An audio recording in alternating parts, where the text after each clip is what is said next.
Welcome to another edition of Inside Titan Sports. I'm your host, Jeff Radcliffe, and as we do each and every week here on WEFS, we will take you on a 30-minute journey around the Eastern Florida State College athletic program. On the docket today, a very basketball-heavy show as both the men's and women's teams completing their regular season, getting set for the postseason with big things ahead for each. We'll talk with head coach Jim Grimes momentarily of the women and Jeremy Schulman of the men in our next segment. And of course, Jamie Howell will come up in the final segment as we talk the men's golf, as they've got a very busy schedule here in the spring. Without further ado, let's talk about the two-time Southern Conference champion Titans, the women's basketball program coached by Jim Grimes. Congratulations. It's certainly quite a feat. Well, we're really proud of the team, and it wasn't easy this year for sure, but we were able to win last weekend to secure our second straight conference championship. A big, easy, like a 35-point win against Indian River to cap things off at home in front of the home crowd, and then also saying goodbye to seven sophomores in the process. Yeah, it was an emotional day. It was hard balancing it. We needed to win to secure the conference title, but you also wanted to make it a really great day, a special day for those seven sophomores who have done so many great things for our program. Yeah, how do you? We talked last week with Jeremy a little bit about playing that sophomore situation where there's some emotions that are going to be wrapped up in that, and who you start and how many minutes everybody gets, because sometimes the focus isn't always quite there in games like that. Well, we actually didn't talk a lot with our sophomores. I really tried to make a big deal of it on the day, but leading up to it, we didn't talk a whole lot about it. I didn't talk to them too much about who's coming to watch, and the day before, I asked them, whose family is going to be here, and we talked a little bit about how it would work. But for the most part, we really focused on the game, and obviously that ended up paying off, and they played very well. Titans currently number 4 in the state. Again, 94-59, the final over Indian River. Let's talk about the contributions of some of those sophomores, particularly in this game. Nene Johnson capping off her final regular season here, 21 points. 9 assists, and she continues to kind of drive the entire team towards the postseason. That's a great way to describe her. She's definitely our best player. She makes everyone else better, and that's the mark of a great player. And she did that last Saturday, just like she has consistently over her career here. And Chelsea Long, who was the sophomore who started, because the sophomore, she ended up having 10 points and making 3 3-pointers, and I was very happy for her. She came in, and we really didn't miss a beat with her playing, so that was also really good for her. Crystal, 20 points, 9 rebounds, and then of course Paola with 17 and a bunch, 8 assists as well. And it seems like they came out to finish on a strong note. This group has been very special, and one of the things that it makes it easy for me as their coach is that they really know when they need to turn it on, and they talked after the game a little bit about being aware. We had to get this one. We had to get it to win the conference. They were also aware that it was sophomore night. They wanted to go out on a high note, and they were able to do that. So I was happy for them. This sophomore class, 23-3 at home over the last 2 seasons. They've really turned the Titan Fieldhouse into a fortress, haven't they? This team, and specifically this group of sophomores, the things that they've been able to accomplish in these 2 years are very, very impressive, especially considering where the program has come from. In the 5 years previous to this class arriving on campus, the women's basketball program won 35 total games.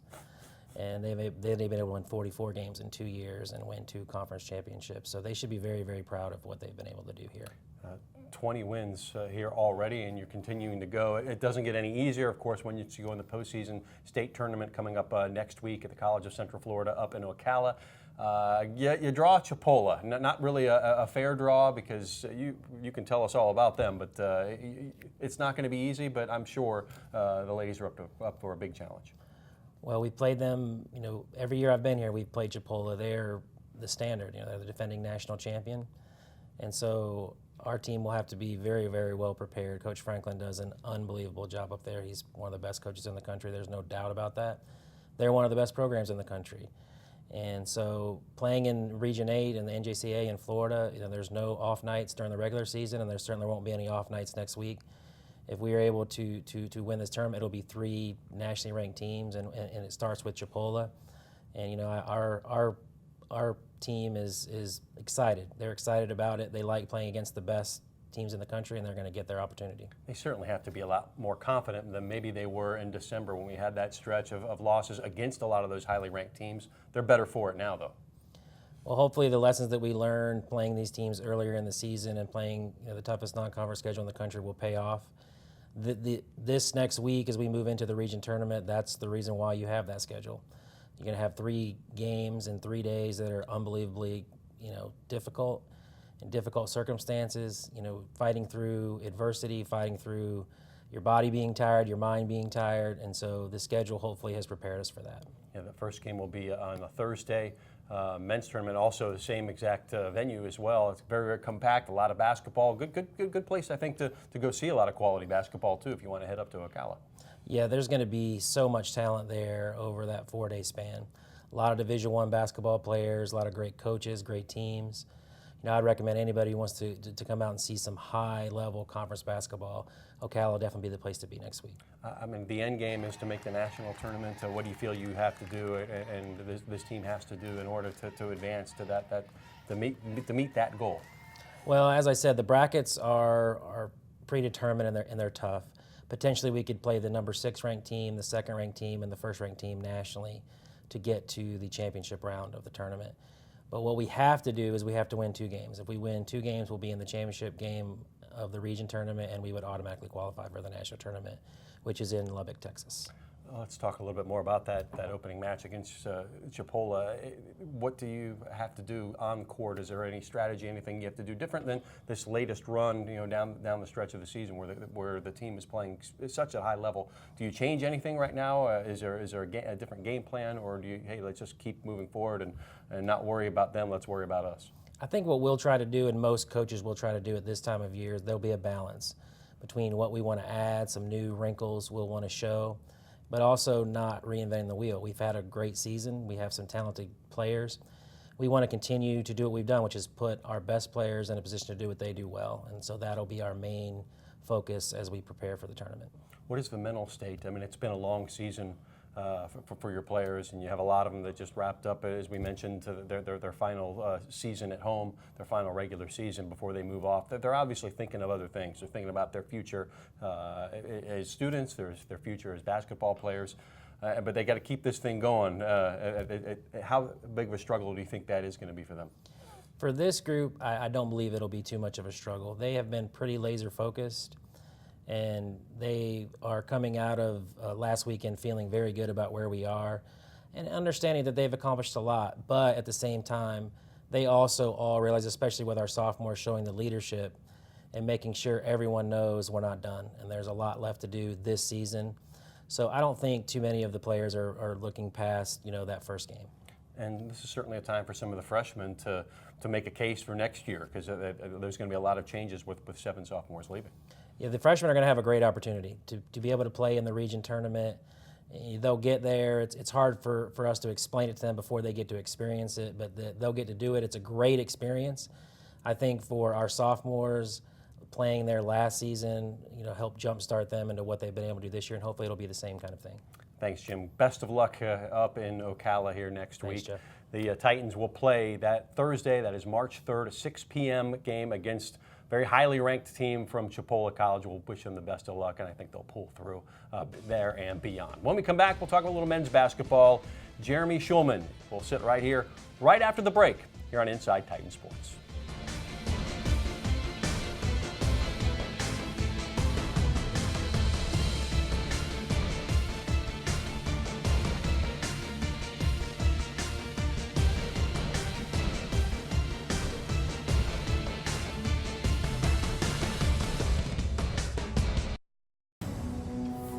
Eastern Florida State College.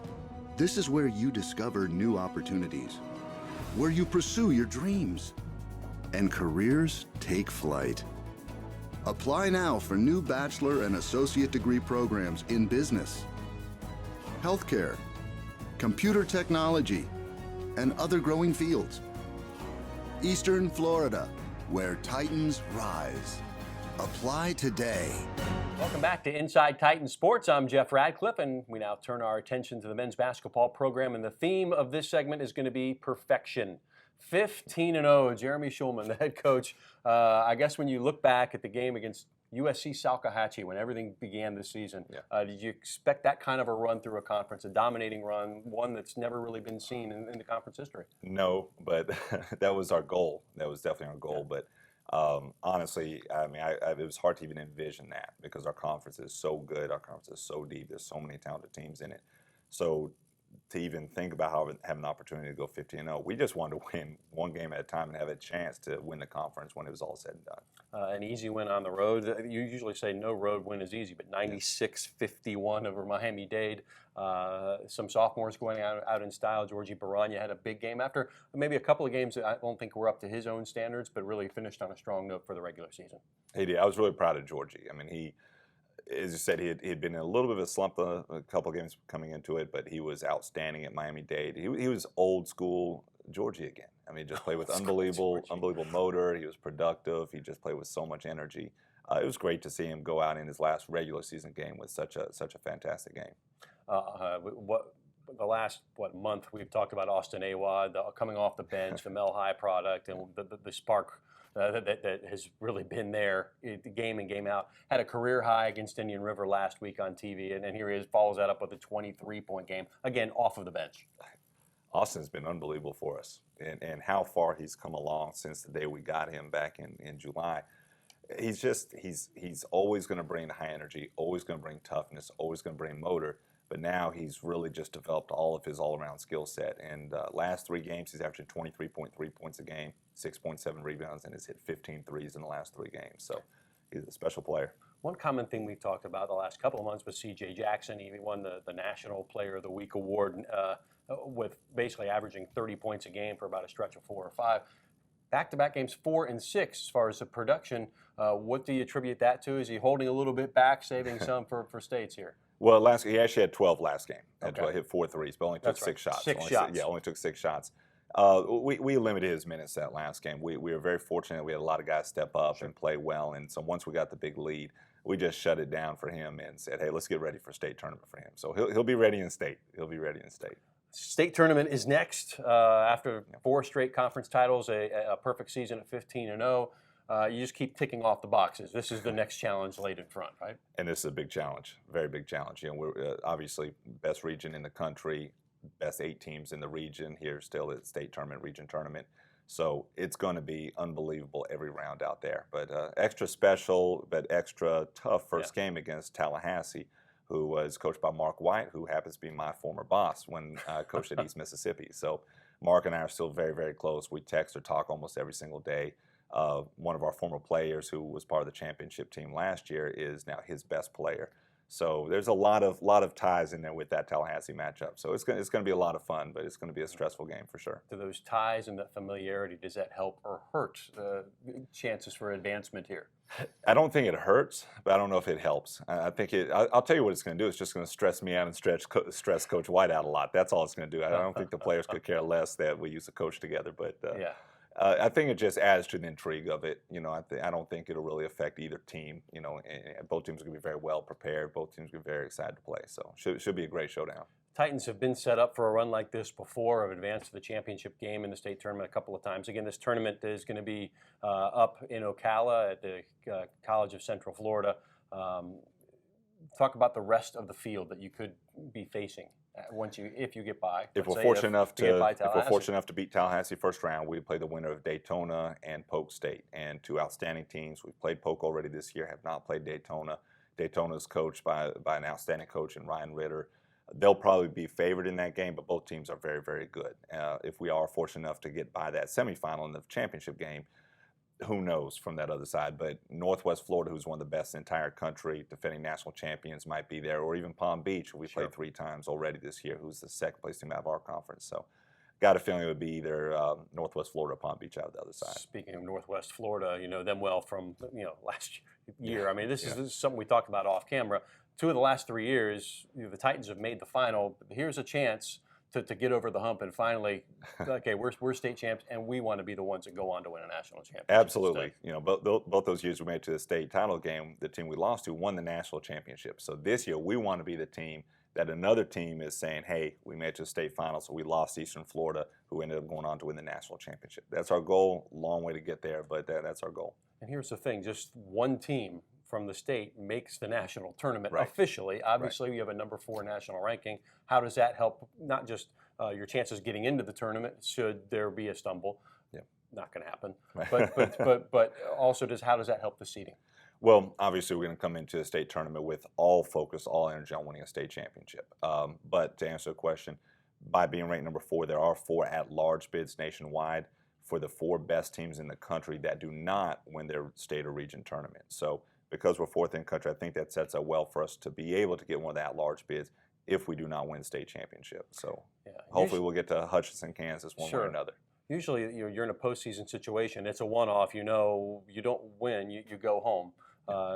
Not necessarily the case here, but is there a different mentality once you go into, for the players now, there's not really a guarantee of another one should you stumble? You know, we're trying to figure out the best way to go about that. Just the whole mentality with it, because you obviously want the urgency of knowing, hey, one game and you could be done for the entire year. But you don't want the pressure of that one game it could be done. So I know Coach Grimes earlier used the word balance in a statement, and that's kind of what we're looking for also. Looking for the right balance between the urgency, but no pressure. So we just, try to kind of, the process again, trying to get back to just every play in each game, every practice leading up to each game, and hopefully that'll lead us to where we need to be. What's the key? I guess tactically would be a good question. And do you keep the same approach? Do you game plan for who you're going to be going against? Obviously there's some of that no matter what. Yeah. But keep doing what you're doing. Is that the thought, or is there improvement needed to keep going? That's a great question, and I don't have the answer for it yet. I would say balance again as well, because we want to keep doing what we're doing, but at the same time, we're a team that hasn't run a lot of zone. Maybe we put in a couple zones for state tournament. Maybe we put in a whole lot of new stuff. Maybe put in a press for them. Keep some teams off guard. But you also want to stay strong with what you've been doing all year and all conference seasons. So just trying to find the balance between what we're doing and getting better at what we're doing, and game plan specifically to show those teams at state something they have not seen before. Following up on staying strong, in your opinion, what has been the strong suits of this team that have led to this point? Chemistry, the unity of our team. I would love to point to defense or rebounding or offensive execution, but it's our chemistry. These guys are just unbelievable. They just play so well together. They all care about each other. They're all so coachable. Just have great chemistry, and I think that's led to our success. And the mentality of the players right now, after winning everything that they've won this year, the conference championship, the 15-0. Where's the mindset? They do have, especially the sophomores, have things to look forward to, after the season, of course. That you talked about the chemistry. You know what these guys are made of. Where do you think their mindset is? I'll tell you one thing. The mindset is not on practice right now. It's on, we can't wait to get to state tournament and actually tip it up for the state tournament. So, no, it's a great mindset. They're focused. They're ready to go. It's just trying to make sure we stay focused on the stuff that's not quite as much fun, like every single day of practice, every shell drill we do, et cetera. But they're fired up and they're ready to get to state tournament, that's for sure. Yeah, we can't wait as well. The Titans will take on Tallahassee. That's coming up next week in Ocala. Jeremy Shulman, best of luck, and we're wishing the best. We're hoping for a state championship, national championships as we continue to tick off every goal, every box here this season. Well, we'll shift gears a little bit. We'll go outside, enjoy the beautiful Florida here, Space Coast weather as well as we talk golf. Jamie Howell is in. He makes his regular monthly appearance here on Inside Titan Sports. That is coming up next.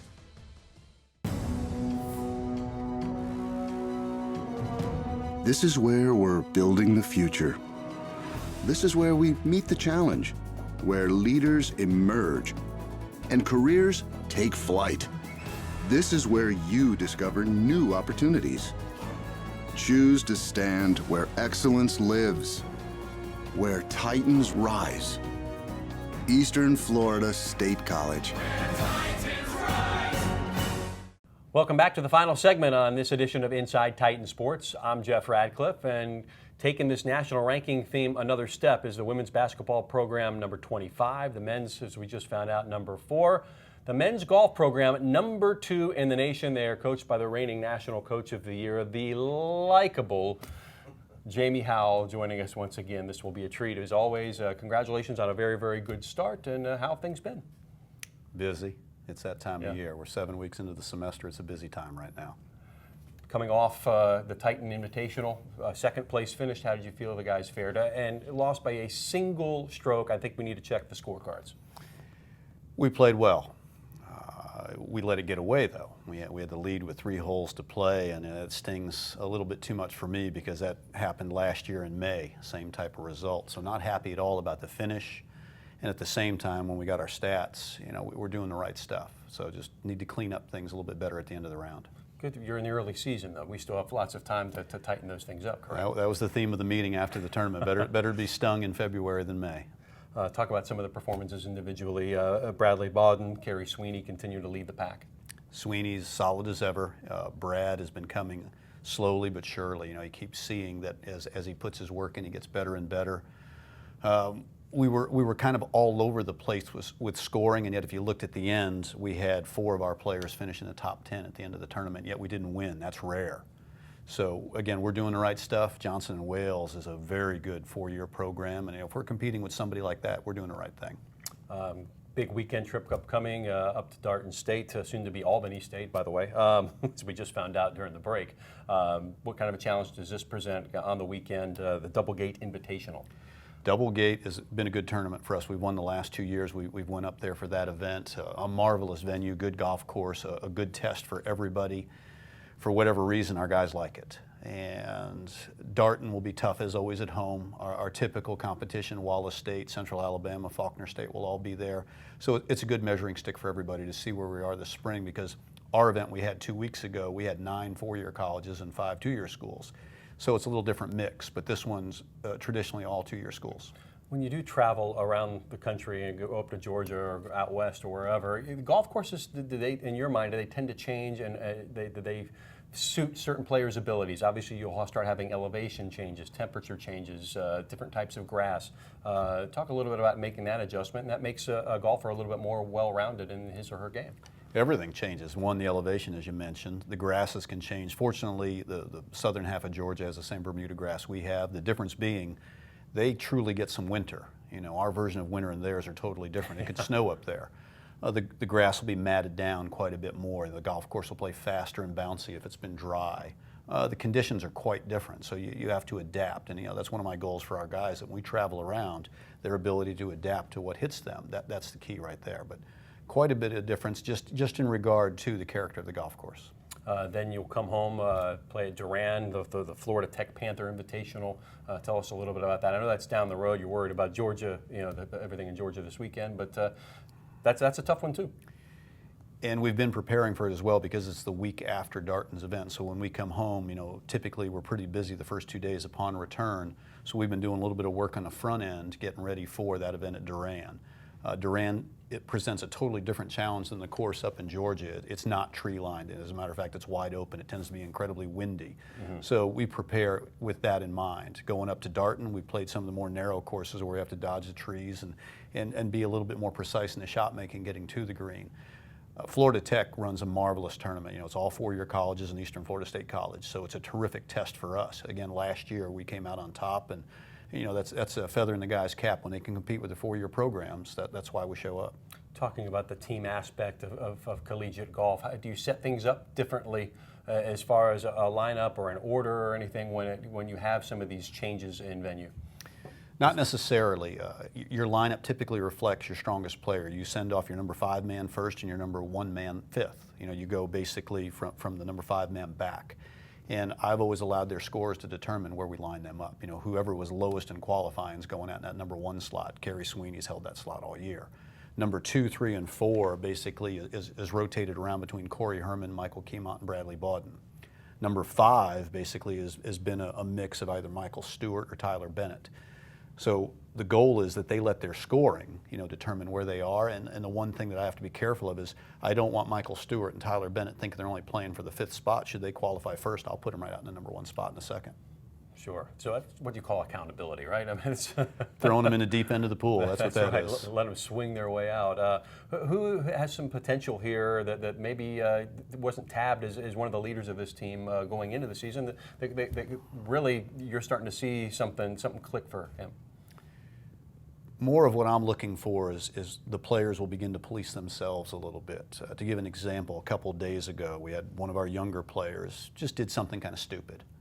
And one of my sophomores stepped up, Corey Herman, and he pulled him aside and said, hey, that's not the way things are done around here. And when you see your players take ownership of the team, that's as good as it gets right there, because that tells you how much they're into it. And when your player does that and the other player basically is going to sit back and listen, that's even better. Because for one of the upperclassmen to speak up like that, he's not going to say it just to be heard. You know, there's a reason behind that. Corey, for lack of a better way to describe it, you know, he's kind of the father figure of the team. You know, should he offer some advice, should he offer some information, there tends to be an awful lot of ears and not a whole lot of voice when he speaks up. Every one of them will listen to Kerry Sweeney without question. You know, again, his record speaks for itself, but even better, the man speaks too. So when they speak up, it's a marvelous response from the guys. Kerry Sweeney taking the place of E.F. Hutton. Is that sometimes? That's how it works. When he speaks, everybody listens. So look, the end game here is making the national tournament. The Titans have done that 13 straight years, seeking a 14th. Is that something that's ever taken for granted by you? No, not at all, because it's incredibly difficult to win. You know, we finished second in our tournament, and I probably have the nerve to be disappointed in that. It's incredibly difficult to win, and you never underestimate that anybody can have a better week than you. You can do everything you're supposed to, and if you're off by a little bit and somebody's on, you can't control so much what they're doing. So you have to take care of your business. If we take care of our business, if we get our job done, we'll be fine at the end of the season without looking too far in front. Right now, all of our focus, we're going to Albany, Georgia on this coming Saturday, and we've got a tournament to play. You know, the Titan Winter Invitational is far in our rearview mirror, but it's not so far away you don't recognize what could have been better. Sure. Second in the national tournament last year. The goal, of course, win it all the season, and there is certainly, and we talk about it each episode that we've had you on, that there is another end game, and to get some facial hair taken off. Is that the eyes continue to stay on the prize with the guys? Has that been a true motivator at all? Again, I said this before and I'll say it again. I'd have no problem shaving this stash off should we achieve the goal we're after. You know, I don't know of a coach out there who wouldn't want to come home with a national title in any sport. You know, we're all looking for the right group of guys, the right motivation, whatever it is that will get us there. Coach Schulman, you heard him talk about chemistry. You know, next to talent, that's a close number 2. If you have the chemistry to go with the talent, you're going to go a long way. Well, as always, Coach Howell, we appreciate your candor and always enjoy a visit, and good luck this weekend up at Darton State. Appreciate it. Thank you. That's all the time we have, unfortunately. I'd like to thank all of my guests, Jamie Howell and Jeremy Schulman and Jim Grimes, the J Club, if you will. I'm Jeff Radcliffe. About to say so long, but first, let me remind you to get all the inside information that you need on the Titans Athletic Program. Please visit the new and improved Titans Athletics website. You can find that at www.efsctitans.com, or better yet, tune in to Inside Titan Sports each and every week here on WEFS. So for all my guests, I'm Jeff Radcliffe saying so long and go Titans.